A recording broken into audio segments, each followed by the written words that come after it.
Hey there, Jacksonville, and around the First Coast and around the country. I'm meteorologist Robert Speta. Thanks for always tuning in here on FCN Plus, wherever you're watching from. We always truly appreciate it. We got plenty to talk about today. We got lots of severe weather to get to. Not so much in the forecast, but let's take a look at some videos around the country. About the severe weather we've been seeing here. Also, not only in the continental United States, but some rather severe conditions in Hawaii, a big Kona low bringing just some serious precipitation out there. And then we're going to take a look at our weekend weather outlook here for Jacksonville, the First Coast, and across the Southeast. So if you're watching on any of our social media platforms, please write a comment. Let's hear from you. Get some feedback, and I'll try to answer some questions. It's just me here today on this specific update that is streaming on FCM Plus. We're also going to have meteorologist Lewis Turner here at 4:30. He's going to be by himself too, so give him some little love when you do see that stream kind of pop up, and you can comment in the comment section as well. All right, so pardon, I didn't bring my cup of water in here with me today, but that's all right. Let's get into what we're talking about here, and you can kind of see the low pressure area. It's off towards the north. Look at this big old fat cold front extending off towards the east here. Behind that is this big high pressure of much cooler air that is just dominating. It's a reason why. If you look out here, it's a lot colder across the southeast than it was just 24 hours ago. Temperatures definitely fell down. You have some windy onshore conditions. I'll talk more about that coming up in just a bit. But talking about the weather yesterday, look at all these high wind reports, damaging winds as well. We had several funnel clouds reported across parts of Alabama into eastern or western areas of Georgia. I mean, just some severe weather. And I want to show you the image from our tower cam here in Jacksonville, Florida, where we had this basically this line of severe weather come right at us. I wouldn't even call it severe at that point, but it was producing some short time heavy rain. And I say it wasn't severe because technically the winds were about 30 to 40 miles per hour, so we were needing to get to 56 miles per hour. But it just almost looks like a little bit of an avalanche here, just cruising on through. And that's a shelf cloud in the foreground. You kind of see some scud forming out ahead of it, and just that downflow with this whole line. But if you watch, the course is time lapse, obviously sped up, but these showers only lasted a few minutes. They were pretty quick as they whipped on through, and then it just moved on by, and then the weather changed, and we just look at this dramatic drop temperatures here across the Jacksonville area. But max winds in our area generally were around about 50 miles per hour. But this wasn't the only spot that got hit by this snowstorm. In fact, let's come back to the graphic here. We'll pull back the picture and look off towards the north and east, because you can see a lot of these damaging wind reports across the Carolinas. Even, we had several funnel clouds there south of Atlanta. But I want to show you some other video also out of Jacksonville, Florida. Not Jacksonville, Florida, obviously. Jacksonville, North Carolina, where you have some video out of there of some of this very serious damage that took place. And the National Weather Service says a lot of these buildings here, you can see here, were actually damaged by straight line winds. Basically, there was actually a woman who lived right near here. She said the noise from this was so loud, it was insane. Her words, not mine. The Jacksonville, Carolina police don't believe anyone was inside this building here as it was damaged, but emergency crews are still going through what's left of that building. And, straight line winds, you got these tin roofs, the type of setup like this. You get that wind in there. If you leave a door open or if anything breaks, it can really just blow it right out just really quick. And just almost explodes it out. It's why, the old misnomer about if there's a tornado in the area, you open up the windows. It's so wrong on so many levels. One, it doesn't do anything. Two, You open up a window, you got debris flying in. Three, a lot of the times with high winds, especially straight line winds, a building's okay until it finds a gap.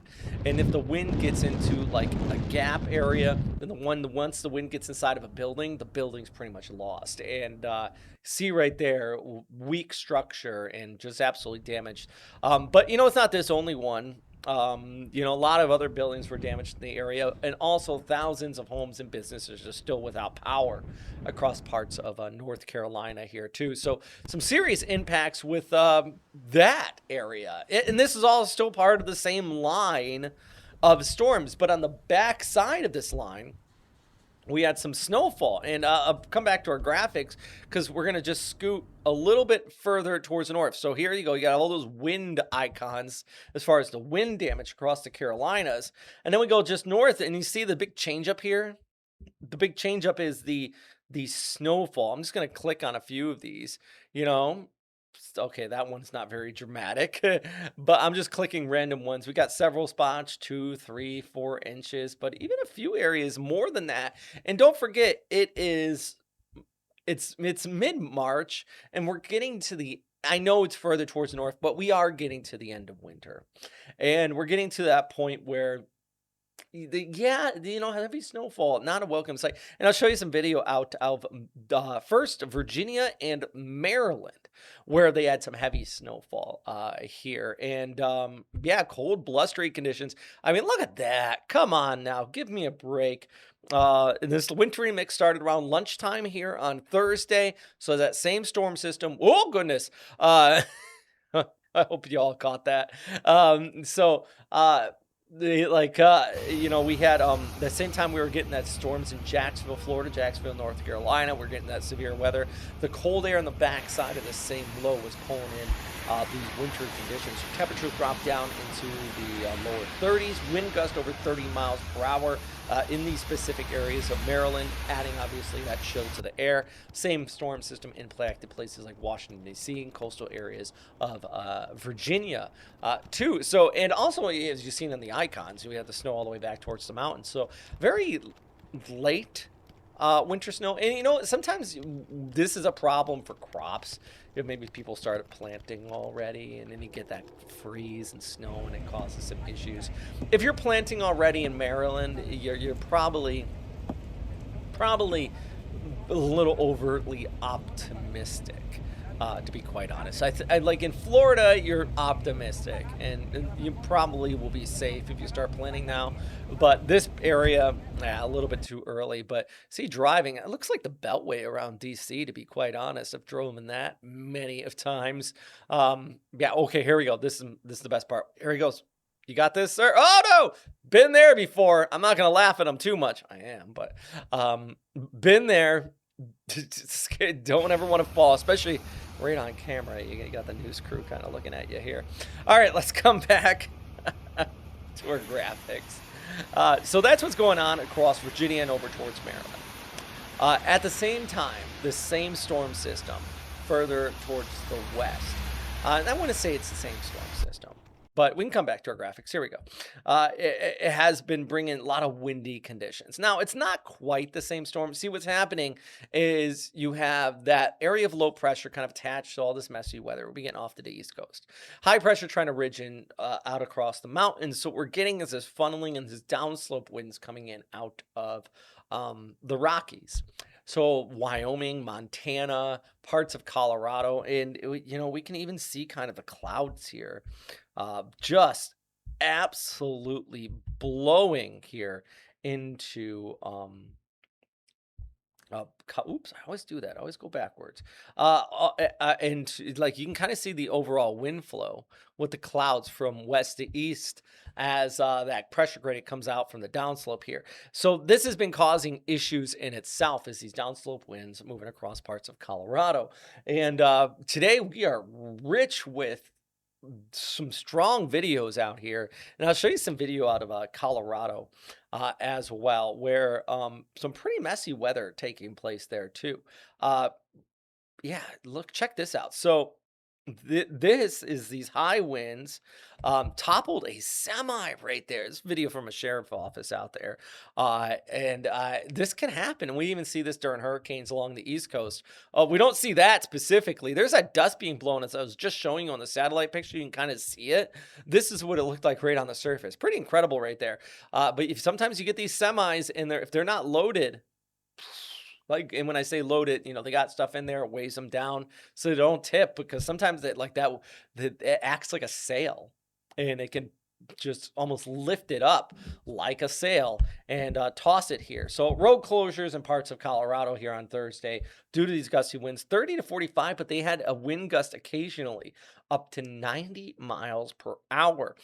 Specifically, this video is from Jefferson County, where that sheriff office showing the semi rollover on this Colorado State Highway 93. Yeah, they said they were responding to that semi rollover and four others on Interstate 25. So several areas impacted by this. At the same time, obvious, and this doesn't seem it seems obvious, but I want to point out they also have red flag warnings in the area because it is very dry. Even you kind of see the dead vegetation on the side of the road. We're coming out of winter, right? And it's very windy.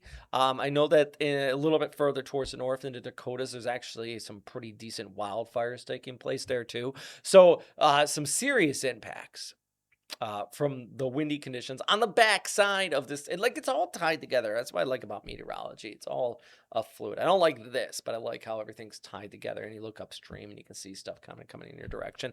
So yeah, that's what's happening out there in Colorado. My goodness, incredible video out of there.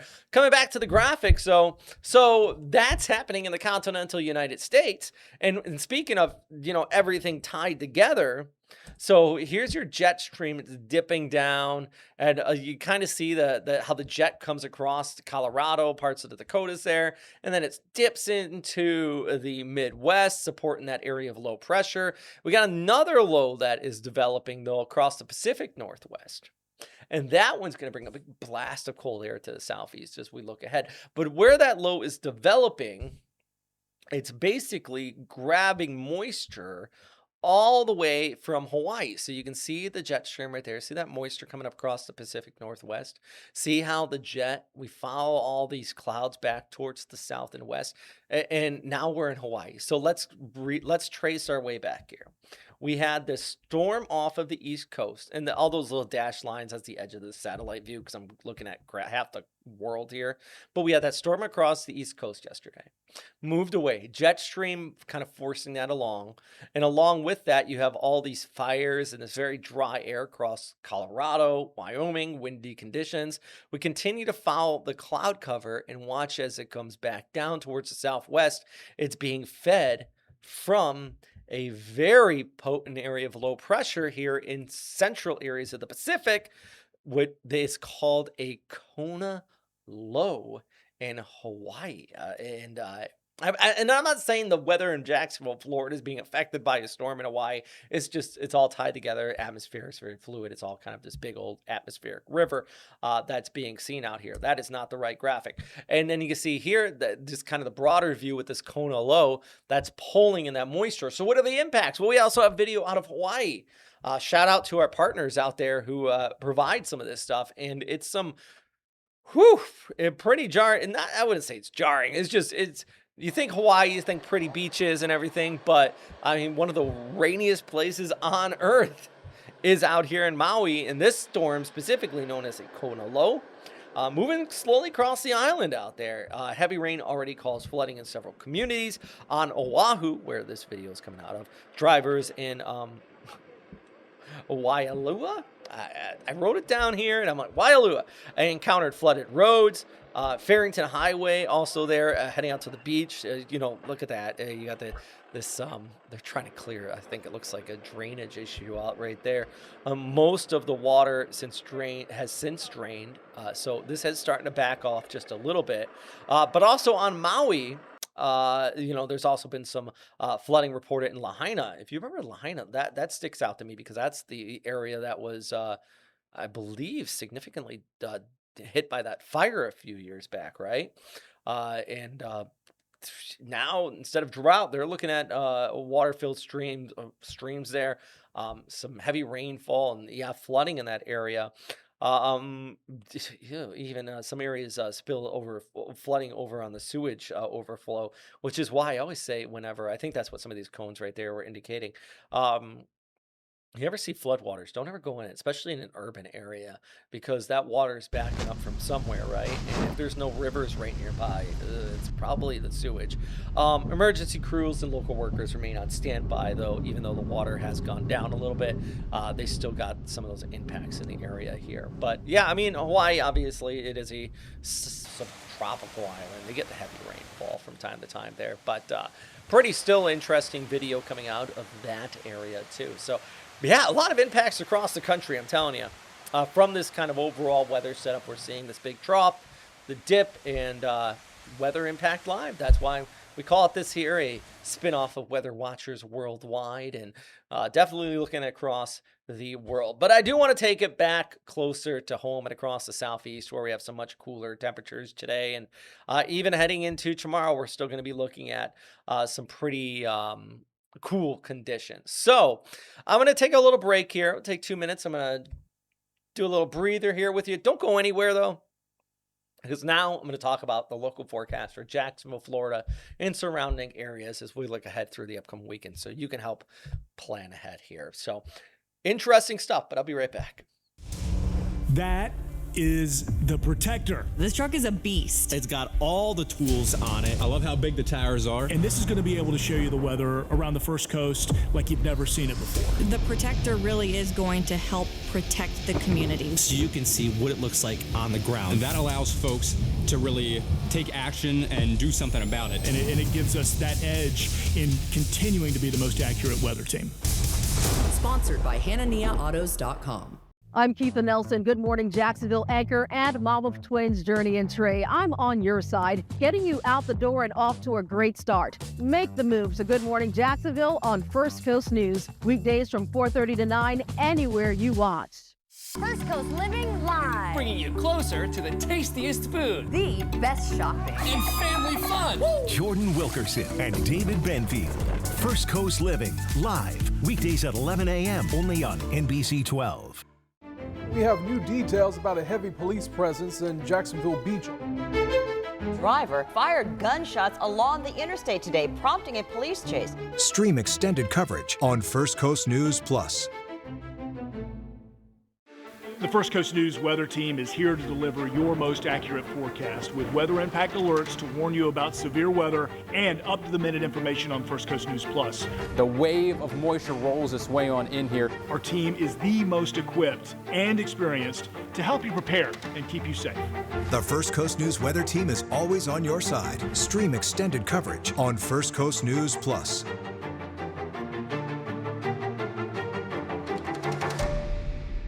My mission is to help you get to where you're going safely. Whether it's helping you beat the backup on 95 or navigating the slowdown on JTB, we've got you covered. Make the move to Good Morning Jacksonville on First Coast News. Weekdays live from 4:30 to 9, anywhere you watch.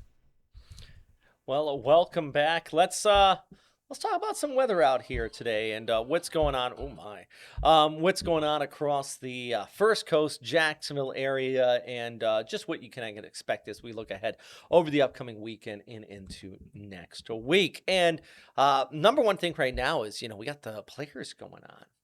In Jacksonville, specifically TPC Sawgrass out near Ponte Vedra. And temperatures, today a little bit cooler, warming up into the 70s through the afternoon. And it's breezy. It was breezy this morning. The wind is still kind of in the area, but it is backing off quite significantly compared to what we were seeing last night and overnight into this morning. So I think some of those afternoon tea times are going to be a lot better out at TPC Sawgrass. But they're all professionals. They know how to handle themselves as far as this wind is concerned, but it is kind of interesting what they're doing with it, especially in hole 17 at the players.